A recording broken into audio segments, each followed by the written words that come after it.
sa contract. At Phil Canadian singing sensation na si Maria Aragon, ready sa pakikipag-duet kay Lady Gaga sa concert sa Toronto, Canada. Huwag pahuli, tutok na sa unang balita.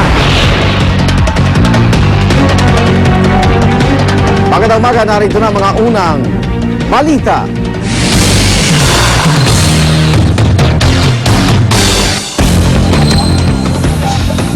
Umabot na sa halos 53 pesos kada litro ang presyo ng gasolina habang nasa hanggang 44 pesos naman ang kada litro ng diesel. Kasunod yan ang ikapitong oil price hike ngayong taon na ipinatupad ng mga oil company bulso ng patuloy na pagsipa ng presyo ng krudo sa world market. Darito ang report ni Micaela Papa. Ganito na lang ang nasasaksihan sa tuwing magsisimula ang panibagong round ng OPH. Ang mga motorista at syuper nagkukumahog na makapagpagas habang hindi pa muling umaakit ang presyo. Pero sa paulit-ulit na rin tagpong ito ay siyang pag-alma ng mga sinasapul ng taas presyo. Hindi na papigilan yung taas ng taas. Wala nang wala nang kinikita. Lagi na lang napupunta ng diesel. Gusto ko sana wala na lang akong papapultak eh. Siyempre, hinaano ko pa yung paggasolina. That's the reason why I'm here now. That's why I'm gassing up. At least I have reserves in case they, well, of course, when they increase. Piso kada litro ang dagdag singil para sa gasolina, diesel at kerosene ng Chevron at Sea Oil. Ang ikapitong oil price hike ngayong 2011. Sa panibagong round na ito, maglalaro na sa 50 pesos hanggang halos 53 pesos ang kada litro ng gasolina sa merkado ngayon.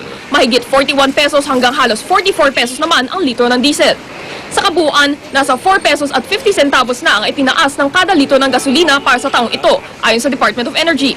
Nasa 5 pesos and 25 centavos naman ang kabuuang tinaas ng diesel. Ang oil price hike ay bunsod ng pagtaas ng presyo ng crudo sa world market. Katunayan, tuloy pa rin ang pagsipa ng presyo ng Dubai crude.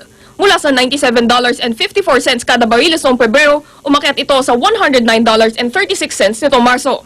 Bagamat magalaw ang presyohan ngayon sa world market, di pa rin pumapalo ang Dubai crude sa presyong singtaas noong June 2008 sa kasagsagan ng recession sa Amerika. Sa panahong ito, ang presyohan sa lokal na merkado ay pumalo ng halos 60 pesos para sa kada litro ng gasolina at 58 pesos para sa diesel. Para sa unang balita, Micaela Papa reporting. Tiniyak naman ng Department of Energy na walang dapat ikabahala ang publiko sa gitna ng patuloy na kaguluhan sa Middle East at North Africa. Sa katunayan, may imbak na langisan 3 malalaking oil company na sasapat ng hanggang 45 araw. Sobra ito sa 30 araw na inventaryong hinihingi ng DOE. Ang Saudi po at OPEC handa pong magpuno ng pagkukulang ng Libya, at tumugon naman kagad ang Saudi Arabia. Wala ho dapat ikabahala ang taong bayan. Ramdam na po ng mga nagtitinda sa Mega Q Mart ang epekto ng oil price hike. Wala pang paggalaw sa presyo ng baboy pero tumaas na ang presyo ng ilang gulay. Narito ang report ni Steve Dailisan. Mula sa dating 400 pesos, nasa hanggang 500 pesos na raw ang gastos sa krudo ni Mang Camilo Ortiz para sa biyahe niya mula Mega Q-Mart patungo sa mga palengke sa Marikina, Pasig at Antipolo. Malaking bagay kasi imbis na kikitain ko na yung binabayad nila sa akin, dadagdag ko pa sa krudo. Sana huwag na masyadong samantalahin. Yun lang. Ang pagtataas din daw ng presyo ng produktong petrolyo ang dinadahilan ng supplier ng baboy ni Aling Melissa. Kaya nadagdagan ng 2 piso ang dati 135 pesos kada kilo ng baboy na hinahangin niya.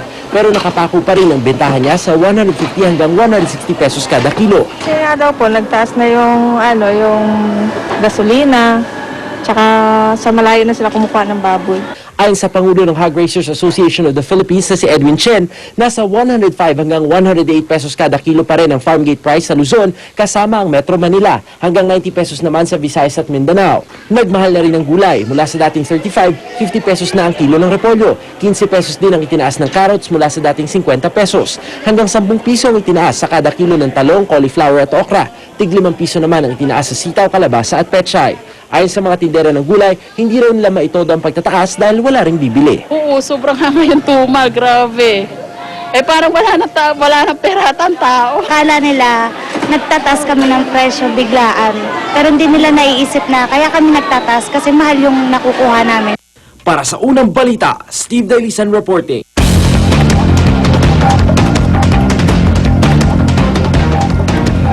At kaunay po ng balitang yan, makausap natin si Assistant Secretary Dave Catbagan ng Department of Agriculture. Si Catbagan, good morning po. Good morning, Arnold. Opo. Good morning o sa lahat na taga-subaybay ng iyong programa. Ngayon po, 150 hanggang 160 pesos kada kilo ang kasalukuyang bentahan ng karning baboy sa pamilihan. So, tama ho ba ito, Asek? Tama ho yan, Arnold. No? Nagulat na kami yung balita kahapon ng hapon na tataas daw ng 5 pesos per kilo ang baboy. Oo.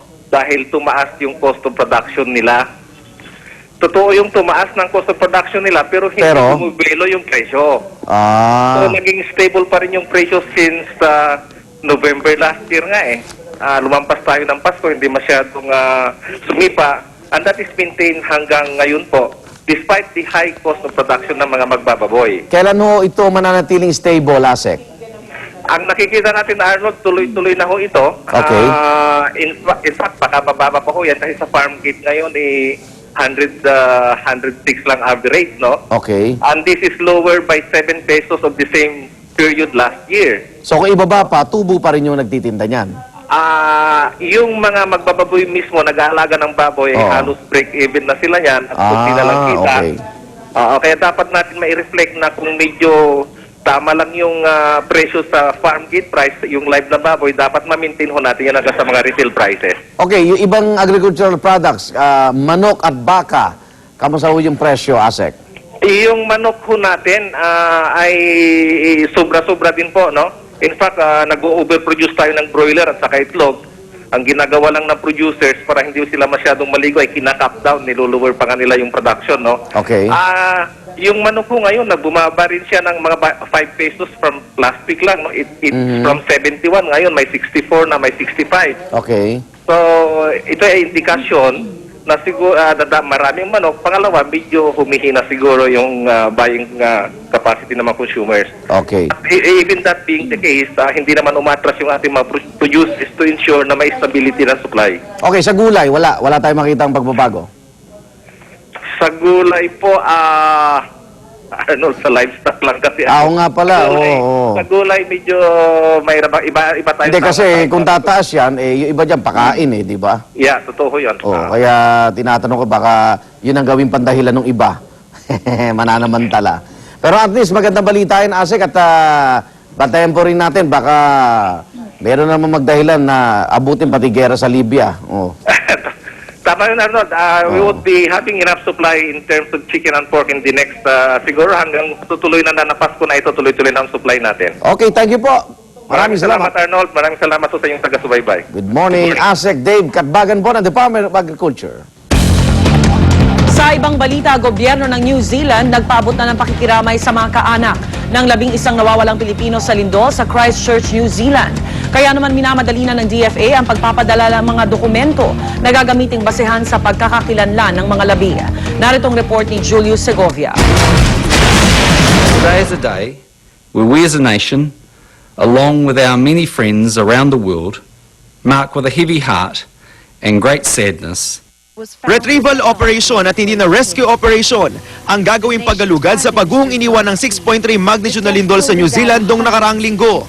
February 23 pa kasi huling may nahukay na buhay, kaya nawala na raw ng pag-asa ang mga rescuer na may susunod pa rito. Tinawagan na ng mga kinatawan ng gobyerno ng New Zealand ang mga kaanak ng 11 Filipino student nurse na hindi pa rin natatagpuan sa gumuhong Canterbury Television Building. Pati si DFA Secretary Albert Del Rosario, tinawagan mismo ng Foreign Minister ng New Zealand. The Foreign Minister of New Zealand called yesterday, as I mentioned, and he was extending his sympathy for the loss of the 11 Filipinos that had perished in that earthquake. Sa ngayon, minamadali na raw ng DFA ang pagsumite sa gobyerno ng New Zealand ng dental records, fingerprints at iba pang pwedeng pagkakilanlan ng mga nawawalang Pinoy, sakaling kabilang sila sa mga mahuhukay na bangkay. Ayon sa DFA, nasa New Zealand na rin ang kaanak ng ilan sa mga nawawala. Para sa unang balita, Julius Segovia reporting. Samantala, panibagong batch sa mga OFW na galing Libya, pagkakasunod na dumating sa bansa ngayon.